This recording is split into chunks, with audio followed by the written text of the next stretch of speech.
Nakatutuwa ngayon ay ibang-iba na ngayon ang kapaligiran. Noong panahon ni Duterte, ang liit ng democratic space at pakitid na pakitid. At kung di nawala mga Duterte, nawala na yan. Ito'y dictatorial regime na to.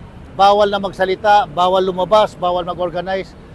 Ngayon may espasyo ulit ng pamamahayag, pangarap at panaginip, paghahanap ng mga solusyon sa mga problema.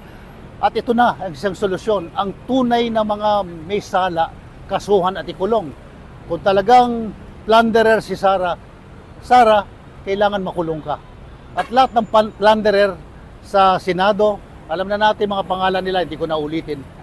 Kung talagang plunderer kayo, ikulong ang mga senador na plunderer, mga kongresista na plunderer, at ang mga DPWH na kakuntsaba ng mga plunderer politicians, go to jail.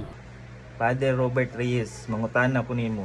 Anong lisod man nimo litokon si PBBM, si Bongbong Marcos? Ngano si BP Sara raman og senador nga congressman sa Patiban? Ngano may labot si Bongbong? Adlo ka kasuhan?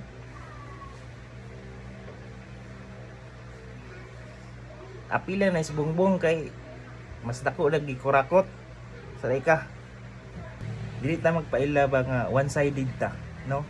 Dili no ilitok di buday nimo si kuan. Si Bangag, si BBM.